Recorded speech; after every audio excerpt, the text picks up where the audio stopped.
Cash take rules you on a everything natural around joint. me. Cream, get the Here money. we go. Dollar Check bill, this shit. yo. Yeah, I grew up on the crime side, the New York Times side. Staying alive was no job, had second hands. Moms bounced on old man. So then we moved to Shaolin Land, a young youth. You're rocking the go-to, low goose. Only way I began to G-York was drug loot. And let's start it like this, son. Rolling with this one and that one, pulling out gats for fun. But it was just a dream for the team who was a fiend. Started smoking wools at 16 and running up in gates and doing hits for high stakes, making my way. Round 1, fight! It's time to take the Wu-Tang Challenge, your main event. In this corner, from New York City, New York, Sean, the Storm Ran, hashtag stormpinball, taking on one of the best channels on YouTube, WatchMojo.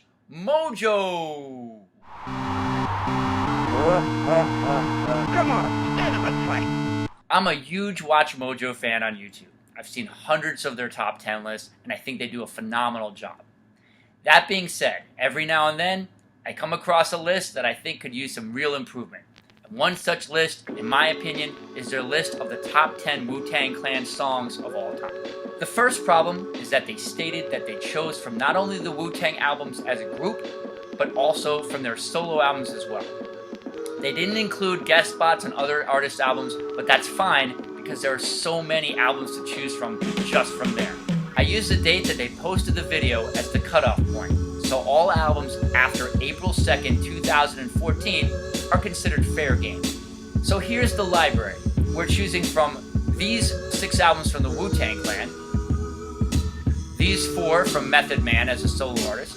I didn't include Blackout or Blackout 2, even though those are very popular, because Redman's not a member of the Wu-Tang Clan, even though he's featured on a lot of their songs.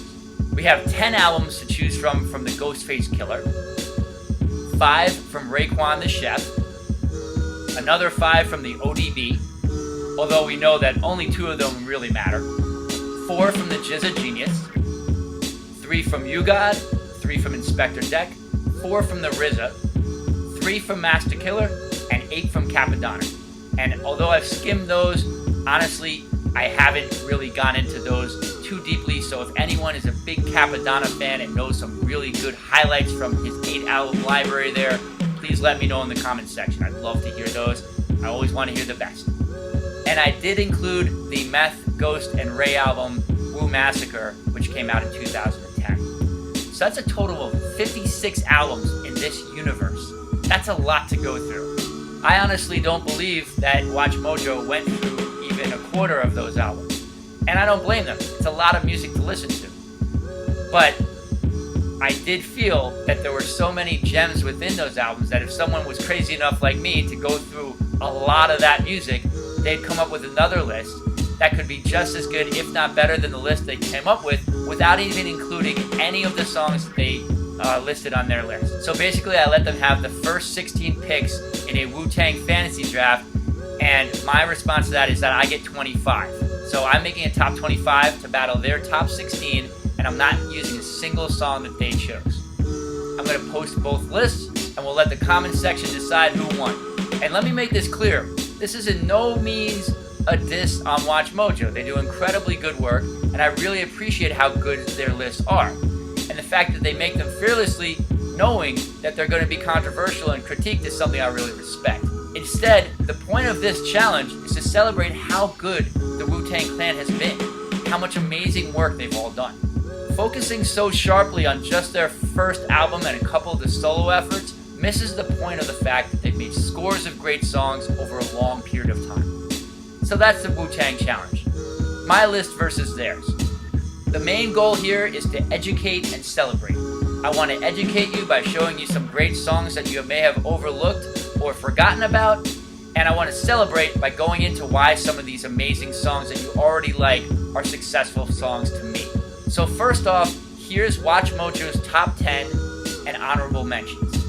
Their 6 honorable mentions are Gotcha Money by ODB from his second album, Bring the Ruckus from the Wu-Tang Clan's first album, Can It Be All So Simple, Wu-Tang Clan, also from their first album, Verbal Intercourse from Raekwon's Only Built for Cuban Links album, his first solo album. I'll Be There For You, You All I Need from Tikal by Method Man. And Shame on a Blank from the Wu-Tang Clan's first album as well. Now here's their top 10. Number 10, they go with Shimmy Shimmy Ya by the ODB. Number 9 is Reunited by Wu-Tang Clan off their second album, Wu-Tang Clan Forever. Personally, this song to me is overrated. Number 8 is Ice Cream by Raekwon off of his first album. Okay song. Again, Wu-Tang's made so much good stuff that I don't know if you would call Ice Cream one of their amazing classics. You'll hear my opinion of my amazing classics shortly. Number 7 is Cash Still Rules Scary Hours from Wu-Tang Forever. This one was the weirdest pick out of all the ones that they had. I don't know anyone that really considers this one of the best Wu-Tang Clan songs of all time. Number 6 is Shadowboxing from Jizz's Liquid Swords. Number 5 is The Mystery of Chess Boxing from the Wu-Tang's first album. Number 4 is METHOD Man from the first album. Number 3, also from the first album, is Cash Rules Everything Around Me, Cream, Get the Money, Dollar Dollar Bills, y'all. And in my opinion, that's the best Wu-Tang Clan song overall of all time. I think everything just came together. The beat is amazing, the lyrics are deep, they're insightful, they're well produced, they're well performed. That's my personal favorite. It's on their list, but I can make up for that by making my overall list better. At number 2 is Triumph from Wu-Tang Forever. And that's another song that I think is always overrated. Look, don't get me wrong. The skill is amazing. Everyone was really excited to have everyone from the clan back together after all their solo projects to do a group album. But the song doesn't have any hook. The beat doesn't change very much. You do have every member going off on the lyrics and riding the beat and killing it. But there's not a lot of variety there. I think it's an overrated song, even though I'll agree it is definitely a great song. So that's at number 2. And then at number 1 is Protect Your Neck, which makes sense as a number 1. I get that. It's the song that really put the Wu-Tang Clan on the map. So it's an extremely important song. It still sounds amazing. And you have all the members crushing it. So I get that one. But overall, I think I could name 25 songs better than a lot of the songs on this list. And my reaction is that if you said you were just taking the songs from them as a group, the list wouldn't be that much different. But yet, it's totally kind of ignoring the fact that there's been incredible songs on a lot of the solo albums that have come out. And I just think that their system of putting their list together didn't really involve going too deep into the solo artist library, so they probably would have been better off just saying that they weren't including them. Because if you did, how would you put a list together that would have a combined 0 songs from Supreme Clientele, Beneath the Surface, the Pretty Tony album, Wu-Tang vs. Shaolin, Fish Scale, and Birth of a Prince? Those are all amazing Wu-Tang Clan albums, and none of them are represented at all in this list. Also, there are no songs from the W, which makes no sense, because the W, I think, is a better album than Wu-Tang Forever. Again, these are all my opinions, but you can't say that there weren't some great songs from the W, because there definitely were, and you're going to hear them on my list. So that's why I was driven to put this together, and I hope you enjoy it. And the point is also so that you'll go through your Wu-Tang library, you'll take the Wu-Tang Clan Challenge, and you'll make your own list. And it's a lot of fun. It takes a lot of time. I spent over a year on my list, refining it, and exploring the music that they made, which is a great process in and of itself. You learn about a lot of great music you didn't know about. But I want to hear what your list is. So I encourage you to take the Wu-Tang Challenge yourself, make your own top 10 list, your own top 15 list, and before you look at mine, put your list together a little bit, see if the songs that you didn't see on the WatchMojo list that you love are on my list. Alright, let's get into it. May the battle begin. At number 25, we have Chop Chop Ninja from Raekwon the Chef off of his Wu-Tang vs. Shaolin album. Chop Chop Ninja is a unique Wu-Tang track for a variety of reasons. First off, it's the only one that I know of that incorporates Kung Fu movie sound effects directly into the beat of the song. I know that they use them in the interstitials all the time and in the intros, but this is the only one that really puts those sounds as percussion, incorporating them into the music itself. This is Shaolin, Shaolin, Shaolin. Yeah, holy shit. Fresh from the lands of Shaolin, nigga. Check this shit out, man, yo. He threw a kick. Let me know in the comment section if I'm wrong. Maybe I missed one. But I think it's a great idea, and it totally incorporates the theme into the song and strengthens it that way. The second reason I love the song is that somehow they got Estelle from American Boy fame to record the hook, which sounds bizarre only because she sings about what are the true keys to being a ninja with such a strong and beautiful voice. Ray and Estelle would later collaborate again on All About You off of the Tefila album. I had to verify that it was the same Estelle, because it seemed like such an odd pairing, but it definitely worked both times. Inspector Deck is also featured on this track. He splits the rapping duties with Ray evenly, and they both sound strong as they detail a fight that they have with a skilled ninja. It doesn't get any more Wu-Tang than this between the sound effects and the subject matter. It's a great example of how later Wu-Tang music evolved from their original sound, yet still maintains the themes that made them legends. The Shaolin vs. Wu-Tang album by Raekwon is vastly underrated in general, and I was really happy to discovering when researching for this list. Last Trip to Scotland and Snake Pond are two other standouts that barely missed my list, so start with those even though the whole album is worth a listen.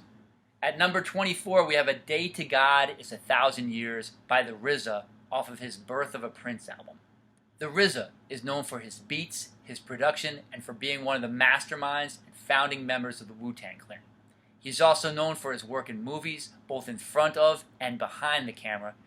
I enjoyed The Man with the Iron Fist, and I can also recommend his book, The Tao of Wu. He's an accomplished creator across many platforms, but that doesn't mean that he hasn't made some great solo rap songs by himself as well. His first two solo albums, Bobby Digital and Digital Bullets, received mixed reviews, leaning towards positive, yet some people were critical, which is why his third album, which was much stronger, was tragically overlooked. A Day to God is 1,000 Years is my favorite song on this album. I wouldn't be able to forgive myself if I left this song off the list. One of the main reasons I created this list was to talk about songs exactly like this. If I rode around the world on a blind horse, strapped down, I still get my point across. Allah is father of all. You debate whether big, whether small, whether short, whether tall, whether... There's nothing on this album or anywhere else that sounds like this. I like the weird, unique stuff. And even if it isn't 100% successful, I always appreciate the courage of artists to be completely and honestly creative.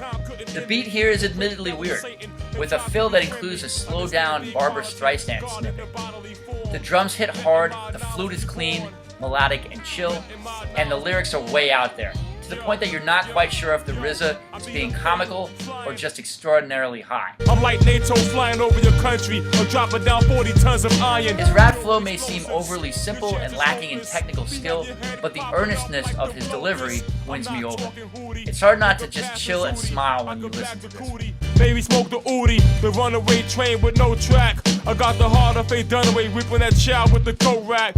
At number 23, we have Breaker Breaker from the genius, the GZA, off his second album, Beneath the Surface. Breaker Breaker was the first single from the GZA's second album, and his production style is completely different here from anything that you'll hear on Liquid Swords. The sound is simple and clean, a definite attempt at a radio hit for the masses with a single hook and an upbeat pace. The verses, however, still maintain the sophistication that you would expect from the GZA. He simply can't make weak rhymes. Here are some examples. In the bottom of your bomb shelter, still felt the heavy blast that blew off the mass of 12 welders, the math of an elder. Praise the Lord, thank you, genius. Operation Project English, Commander Chief of Flight Staff. Check the aircraft, glide like the frisbee. Digi to Disney, to check fault in oneself with real loveliness. You break the mirror that remind you of your ugliness. You don't even want to stop these lines when you start rapping them because the flow is so smooth. And these are lyrics for a radio song. It's probably why it wasn't quite the smash they wanted it to be, even though it was successful. The pure density of the lyrics requires a bit more heavy lifting than people want to do for a pop rap song. Personally, I know that when I'm done with the double shift, I'm more apt to put on, hey, it must be the money or welcome to the party than I am something this deep. but there is still some ease from the simple beat, which always gets me pumped up, and it makes the song a huge win. And because of the complexity, the more you get to know this song, the more you like it. This song's legacy has also benefited from the video, which features the GZA driving the ultimate neighborhood blaster, an 18-wheeler, hauling a huge stack of speakers. GZA's father was a truck driver, and so this song and video is an homage to him. I'm sure it made him proud. Thanks for watching part 1 of the Wu-Tang Challenge with me today. I laid down the whole setup, gave you the top 10 and 6 honorable mentions from WatchMojo, and then explained to you why I thought I could make a better list. And I started that with my first 3 picks. Join me next Wu Wednesday for part 2, which will be songs 22 through 11, and then part 3 will be my top 10. And during the time in between, make your own list. Take the Wu-Tang Challenge with me. What songs do you think that they missed that you love? See if we match up. It's a lot of fun, and you gain a much deeper appreciation for Wu-Tang's music and how deep and how prolific they've been. Thank you very much for your time. This is Sean the Storm Grant, representing hard work and talent, coming to you straight out of New York City, thanking you for your time, and hoping that you'll join me again for part 2 next week. Take care.